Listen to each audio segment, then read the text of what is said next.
अस्सलाम वालेकुम। मैं हूं यासिर मलिक एडवोकेट और आप देख रहे हैं एस्केप फ्रॉम सरजमीने बेआइन। अगर हम इस मुल्क को सरजमीने बेआइन नहीं कहें तो क्या कहें? एक तो आपने मुझे इस बात का जवाब देना है, हम इसके ऊपर एक नई डिस्कशन शुरू करें। सेकंड बात यह है कि आखिर जज साहब थे, वो क्या कहना चाहते हैं जो वो नहीं कह पा रहे, और जुडिशरी की बेबसी के बारे में थोड़ी सी बात करें।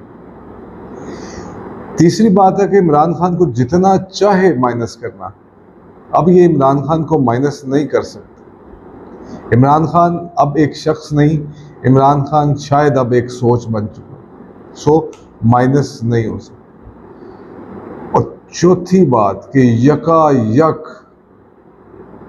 अब आसिफ अली जरदारी को इतनी प्रमोशन और इतना क्रेडिट क्यों दिया जा रहा है, ये सारी बातें आज डिस्कस करें। आईने बेआइन, आइन बेसिकली किसी भी मुल्क में उसकी जो कॉन्स्टिट्यूशनल बॉडी है वो डिटरमिन करता है, रोल ऑफ प्रोसीजर्स के बारे में बात करता है, कॉन्स्टिट्यूशन ऑफ द इंस्टीट्यूशन के बारे में बात करता है, इख्तियार देता है, इख्तियारात की बात करता है, और इस तरह के फंडामेंटल राइट्स की बात करता है, और तमाम तरह की इस तरह की बातें करता है। और सारा जो कानून है वो बेस करता है इस कॉन्स्टिट्यूशन ऑफ पाकिस्तान पर। जब भी कोई मुल्क, कोई कौम एक कॉन्स्टिट्यूशन बनाती है अपने तई, तो वो उस कॉन्स्टिट्यूशन पर चलना चाहती है कि आज के बाद हमारे तमाम मामला, हमारे तमाम इदारे और तमाम लोग इस किताबचे के अंदर लिखे गए कवानीन के मुताबिक चलेंगे। ये आइन आपको बताता है कि कोई शख्स इलेक्ट कैसे होगा, कोई इदारा कॉन्स्टिट्यूट कैसे करेगा, किस इदारे के क्या इख्तियारात हैं, और लोगों के बुनियादी हकूक़ कौन कौन से हैं जो गवर्नमेंट उसको गारंटी करेगी। पाकिस्तान में भी एक आइन मौजूद है जो कि 1973 में जुल्फ़िकार अली भुट्टो के दौर में बना है, जिसका क्रेडिट आज भी पीपल्स पार्टी लेती नज़र आती है। एक तो हमने कॉन्स्टिट्यूशन ऑफ पाकिस्तान को बनाने में थोड़ी देर कर दी, दूसरा जब हमने इसको बना लिया तो फिर उसके ऊपर हमने ऐसी अमेंडमेंट्स कर दी कि बस छोड़ ही दीजिए। अमेंडमेंट्स के बाद भी ये सिलसिला रुका नहीं, फिर हमने उसकी आइन शिकनी करना शुरू कर दिया। 90 दिन के इलेक्शन का मामला हो, इलेक्शन कमीशन के इख्तियारात की बात हो, सब आपको हवा में उड़ाते नजर आते हैं इन कवानीन को। सुप्रीम कोर्ट ने वाज़िया ऑर्डर दे दिया कि आपने 90 दिन के अंदर इलेक्शन करवाने हैं, नहीं करवाए गए तो इस मुल्क में कौन सी क़यामत आ गई। इस मुल्क की सिटिंग गवर्नमेंट सुप्रीम कोर्ट के फैसले को मानने से इनकार कर देती है, लेकिन इस मुल्क में कोई क़यामत नहीं आई। आज भी इस हुकूमत की मुद्दत पूरी होने के बावजूद भी तमाम हलकों में इलेक्शन की डेट आज भी फाइनल नहीं है। कोई भी मुतमईन तरीके से या बड़े ज़्यादा कॉन्फिडेंटली इलेक्शन की डेट के बारे में कोई बात नहीं कर सकता, जबकि कानून में ये तमाम चीज़ें वाज़िया तौर पर लिखी गई हैं। इलेक्शन कमीशन ऑफ पाकिस्तान, जिसका काम ही सिर्फ इंतखाबात करवाना है, वो बारहा सुप्रीम कोर्ट ऑफ पाकिस्तान में पिछले 1.5 साल से सिर्फ एक ही राग अलापते चले जा रहा है कि वो ये इलेक्शन नहीं करवा सकते। लेकिन मज़े की बात यह है कि वो शख्स जिसकी आईनी जिम्मेदारी है कि वो इलेक्शन करवाए, वो इलेक्शन ना करवा के भी अपने ओहदे पर कायम है। तो हम अब इस मुल्क को बेआइन माशरा ज़रूर कहेंगे। जहाँ पे नाम नहाद एक आइन मौजूद है, उसकी मौजूद जमात भी मौजूद है, मगर उस आइन की पासदारी मुमकिन नहीं है। तमाम इदारे कॉन्स्टिट्यूशनल मेड आउट हैं, लेकिन फिर भी वो अपने इख्तियारात से तजावुज़ कर रहे हैं। सुप्रीम कोर्ट जो चेक एंड बैलेंस रखती है, और हर इदारे का काम सुप्रीम कोर्ट के जजेस के ऑर्डर्स को इम्प्लीमेंट करवाना है और हर हुक्म पर लब्बैक कहना है, लेकिन ऐसा नहीं है। लेकिन इस मुल्क में ना कोई चीखो पुकार उठी और ना ही कोई जलजला आया, ना कोई क़यामत बर्पा हुई, होनी भी नहीं चाहिए थी। आईजी पंजाब अदालत की ऑर्डर ना माने, वो अपनी सीट पे अभी तक मौजूद है। इमरान रियाज खान हमारे सामने है कि वो अभी तक बाजियाब नहीं हो सके।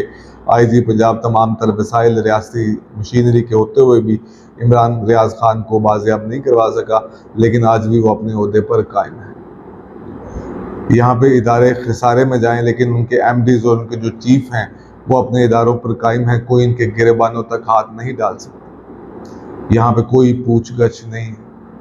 जितनी भी पॉलिटिकल पार्टीज बशमूल इस्टेब्लिशमेंट, इन लोगों की कंपनियों ने, इन लोगों के कारोबारों ने, इन लोगों की औलादों ने, इन लोगों की नस्लों ने दिन दुगनी रात चौगनी तरक्की की। लेकिन जब इनको गवर्नमेंट के अंदर हेड बनाया जाता है, वज़ीर-ए-आज़म मुंतखब किया जाता है, कोई इदारा सौंपा जाता है, तो ये लोग कुछ भी नहीं कर पाते। रोज़ ब रोज़ वो इदारा डिक्लाइन जाता है। नतीजा क्या निकलता है? नतीजा ये निकलता है कि हम ज़ीरो पे आने के बजाय हम कहीं मनफी तरफ चले जाते हैं। किसी भी माशरे में जब आपने तरक्की करनी है, आगे बढ़ना है, तो आपको रूल ऑफ लॉ की ज़रूरत होती है। ये रूल ऑफ लॉ कि हर बंदा अपनी जुरिसडिक्शन के अंदर रहे, हर बंदा अपने किए गए काम, अपने किए गए एक्ट का जिम्मेदार हो, उसका क्रेडिट ले या क्रेडिट दे। उसका काम ये नहीं कि वो जिम्मेदारियां दूसरों पर डाल के खुद भाग के चला जाए। यही हाल हमारी पुलिस में भी है। यहाँ पे जो हल्के हैं या इलाके हैं वो भी प्रॉपर डिफाइन ही नहीं हो पाते और हर बंदा दूसरे पे इल्ज़ाम ठहराता है। सारी तकरीरों और तमाम तर बातों के बावजूद भी आज तक पाकिस्तान से रिश्वत सतानी ख़त्म नहीं हो सकी। आज भी पुलिस का वही कंडक्ट है, पटवारी का वही कंडक्ट है, और किसी भी सरकारी महकमे को आप उठा लें उनके वही कंडक्ट हैं। इस वजह से ऐसा है क्योंकि पाकिस्तान में रूल ऑफ लॉ नहीं। इन लोगों को डर ही नहीं है कि कोई इनको पूछने वाला। ये अगर आज पकड़े जाएंगे तो ये पैसे देंगे और ये फिर रिश्वत दे के वहाँ से बाल बाल बच जाएंगे। आखिर ऐसा कब तक होता रहेगा? तो ये जब तमाम चीज़ों को हमने देखा, इसको कंसिडर किया, तो सरजमीने बे आई। उस पर वर्ता ये कि 2 रुकनी बेंच सुप्रीम कोर्ट का सिराजुल हक साहब की पिटीशन पे समाअत कर रहा था, जिसमें एक जज थे जस्टिस अमीरुद्दीन साहब। एक रिमार्क उन्होंने बड़ा मज़ेदार दिया। उन्होंने कहा कि बहुत कुछ कहने को दिल करता है मगर कह नहीं सकते। अब ये पनामा केस में क्या हुआ, सिराजुल हक कौन सी पिटीशन लेके गए, पनामा केस का फैसला क्या था, इसके ऊपर हम फिर कभी एक वीडियो बनाएंगे। लेकिन अभी इस जुमले के ऊपर बात करते हैं। जुमला है कि बहुत कुछ कहने को दिल करता है पर कह नहीं सकते। ये कोई एक आम शख्स पाकिस्तान का ये बात नहीं कर रहा, ये बात पाकिस्तान का सुप्रीम कोर्ट का एक जस्टिस ये बात करता है। कौन है जो उन्हें बात करने से रोकता है? ये अदालतें तो फंडामेंटल राइट की कस्टोडियन थी। ये फंडामेंटल राइट में आपको फ्रीडम ऑफ स्पीच मिलता है। तो जज साहब अगर ये बात कहना, जस्टिस साहब ये बात अगर ये कह दे कि वो कुछ कहना चाहते हैं लेकिन नहीं कह पाते, तो अब मुझे सिर्फ एक बात बताइए कि फिर आम आदमी के हालात क्या होंगे? आम आदमी किस तरफ जाएगा? आम आदमी का पुरसाने हाल कौन होगा? आम आदमी की फंडामेंटल राइट, अभी हम स्पेसिफिकली बात कर लें तो फ्रीडम ऑफ स्पीच, उसकी प्रोटेक्शन कौन करेगा? ये अदालतें करेंगी, मैं करूँगा, आप करेंगे? इसका सवाल का जवाब छोड़ें, हमें शायद नहीं मिल सकता। तो ताकतवरों और माफिया का ये मुल्क है, बाकी आम आवाम उनके गुलाम हैं और ग़ुलामों की तरह ज़िंदगी गुजार रहे हैं। तो जो भी माफिया ताकतवरों को सलाम करता जाएगा वो ओहदे भी पाएगा, अज़मतें भी पाएगा, वो सब कुछ गलत करके भी बिल्कुल ठीक रहेगा, और जो लोग इनके ख़िलाफ़ आवाज़ उठाएगा वो कुछ ना कह के भी गद्दार वतन कहलाएगा। चलें, अब जस्टिस साहब को जिसका भी डर था, अगर डर के इन्होंने ये ओहदे पे रहना है, इससे बेहतर है कि अगर डर है तो ये ओहदे से अलहदा हो जाएं और ओहदे से छोड़ दें और सब लोगों को बताएं कि उनके ऊपर क्या प्रेशर थे कि वो क्या बात नहीं कर सकते। इससे कम से कम कोई अखलाकी ज़रूरत तो आएगी। वैसे पाकिस्तान में किसी बड़े मनसब पे फाइज आदमी का अखलाकियात से कोई ताल्लुक़ तो नहीं है, लेकिन चलें फिर भी इखलाकी जुर्रत है, देखें अब कौन क्या कर सकता है। जिन जजेस के ऑर्डर्स नहीं माने गए, इंतज़ामिया का जिसको दिल किया उन्होंने उठाया, उस पर कोई इल्ज़ाम था, उसके ऊपर कोई इल्ज़ाम नहीं था, एक केस से ज़मानत के बाद दूसरा केस में फ़ौरन उस बंदे को दोबारा अंडर द कस्टडी रखा हुआ है। पाकिस्तान तहरीक इंसाफ के बहुत सारे कारकुनान, बहुत सारे लीडरान अभी तक जेल में हैं, जिन लोगों ने प्रेस कॉन्फ्रेंस नहीं की। अदालतों के कहने के बाद भी अदालतों की बेबसी नज़र आई, अदालतों का सारा कुछ नज़र आया। हम किसी को क्या कहें? जब हमारी अदालतों के साथ ही ये सब कुछ होगा तो इस इंतज़ामिया, इन ताकतवर, इन माफियाज को हम क्या कहेंगे? अब हम इनको छोड़ते हैं, हम थोड़ा सा आगे की तरफ से। ये सारा सिस्टम, ये तमाम चीजें करने के लिए सिर्फ माइनस इमरान खान चाहता है। माइनस इमरान खान अब करना पॉसिबल नहीं रहा। इमरान खान ने शायद उन लोगों को वो जुबान दे दी है जो जुबान शायद पाकिस्तानियों के पास नहीं थी।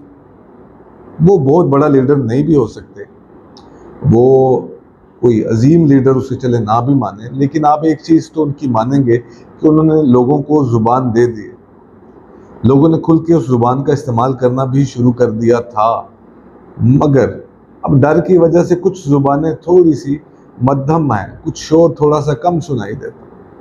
लेकिन इसका ये मतलब नहीं है कि इमरान खान माइनस हो गया। आज सर्वेज उठाएं, आज जो मर्जी करें, गली मोहल्लों में आए, थड़ों में बैठे, रेस्टोरेंट्स में, चाय के होटलों पे, हर जगह सिर्फ इमरान खान ही डिस्कस हो रहा है और हर बंदा इमरान खान को वोट करना चाहता है। लेकिन इस मुल्क के जो माफियाज हैं और जो ताकतवर हैं, सिर्फ वो नहीं चाहते कि इमरान खान गवर्नमेंट के अंदर आए। पाकिस्तान तहरीक इंसाफ रहे लेकिन इमरान खान माइनस हो जाए, जिसको फ़िलहाल खान ने जो है वो मंजूर नहीं किया और माइनस होने से इनकार कर दिया।